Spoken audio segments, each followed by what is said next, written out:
Hello my dear jewelry lovers.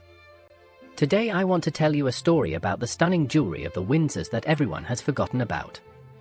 The royal family has a huge amount of jewelry, but not all of it is often seen in the light. Contrary to popular belief, members of the royal family don't often attend events with a dress code that involves particularly luxurious jewelry. It is therefore not surprising that many pieces of jewelry from the Windsors collection remain rare guests at public events. However, it's a little sad to realize that the world's most exquisite jewels have been kept in closed vaults for a long time. Let's take a look at 6 pieces of jewelry that we hope Elizabeth, Duchess Kate or other members of the royal family will one day adorn. Princess Margaret's Persian turquoise tiara.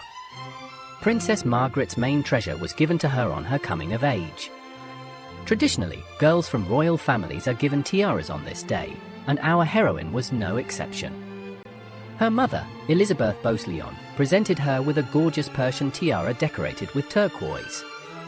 But that was all, because the princess became the owner of an impressive tiara. Accompanying the tiara was a necklace, pendant earrings, a large brooch and some hair jewelry. By the way, the gift was expensive not only in terms of material value, but also emotional. The fact is that in the language of stones turquoise means love, and Margaret received it in full. The Persian tiara was not created especially for the princess. It was made by Gerards in the early 20th century. It was first owned by Queen Mary, who gave it to her daughter-in-law Elizabeth Beausoleil, Princess Margaret's mother, in 1923 on her wedding day to the Duke of York. Later on, the younger sister of Elizabeth II greatly expanded her collection of turquoise jewelry. For example, it included a very beautiful diamond bow brooch, which the Queen herself would have loved to wear. It is not known where the tiara, necklace and brooch from the original tiara are now. Strathmore Rose's tiara. This piece of jewelry was a wedding gift from her father to his daughter, the Countess of Strathmore and Kinghorn, in honor of her marriage to Prince Albert, the future King George VI. The elegant wreath of diamond wild roses perfectly emphasized the bride's youthfulness. The Strathmore Rose's tiara by Catchpole and Williams, studded with 30 to 50 carats of antique cut diamonds, lay 97 years in the past, left aside after the Queen decided it no longer suited her style. Recently, however, we saw this tiara on Duchess Kate Middleton, who previously wore Princess Diana's tiara, known as the Knot of Love, as well as a second piece of jewelry called the Lotus Flower. And now, in addition to the Strathmore Roses, she was wearing sparkling diamond earrings. The outfit was completed with white theatre gloves and a silver clutch bag. A choker necklace with trophies of love.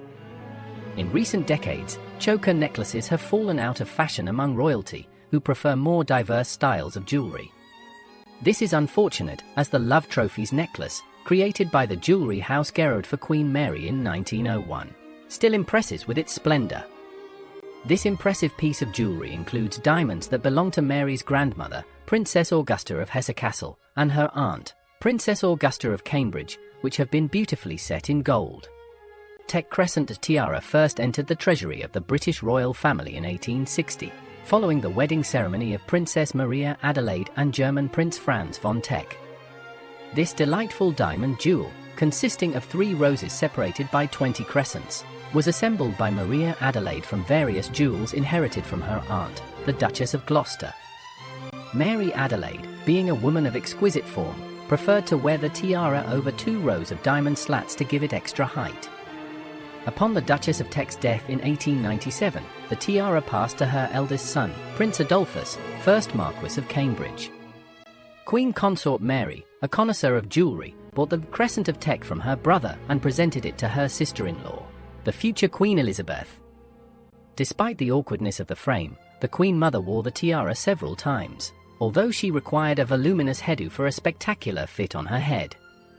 The Queen Mother handed the Teck Crescent diamond tiara to her youngest daughter, Princess Margaret, on her wedding day to British photographer Anthony Armstrong in 1960.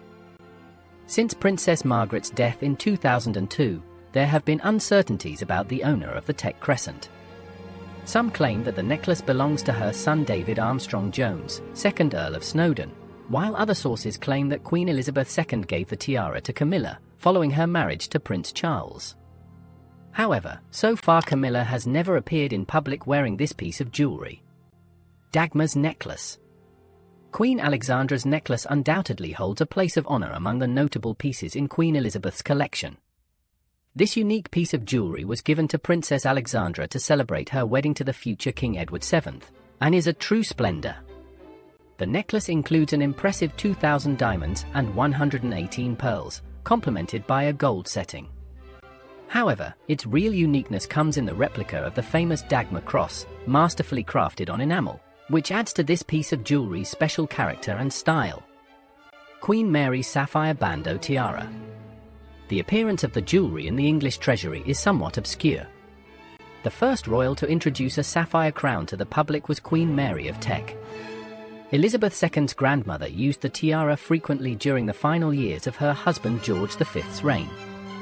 The Sunbeam's bandeau tiara is a flexible diamond bandeau with a sunburst design. The centerpiece of the jewelry is a removable sapphire brooch. The wreath has the shape of a small Russian kokoshnik. And according to the only reliable source, the tiara is indeed of Russian origin. The jewel was acquired by Mary of Teck from the Dowager Empress Maria Feodorovna along with several other pieces of jewelry. Queen Mary bequeathed the bandeau tiara to her daughter-in-law Elizabeth Beausoleil. The design of the jewelry was not suitable for the Queen Mother's images, so she never wore it in public. The sapphire crown was honored to adorn Princess Margaret's high hairstyle.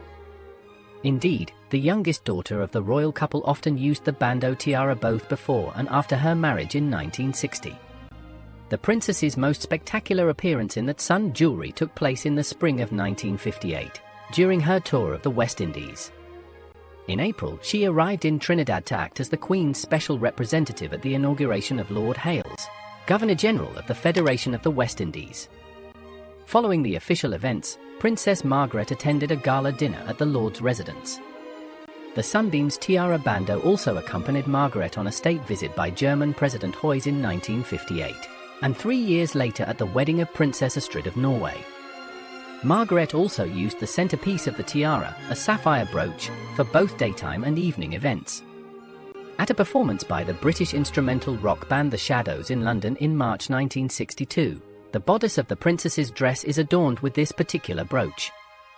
The current whereabouts of the unique piece of jewelry are unknown.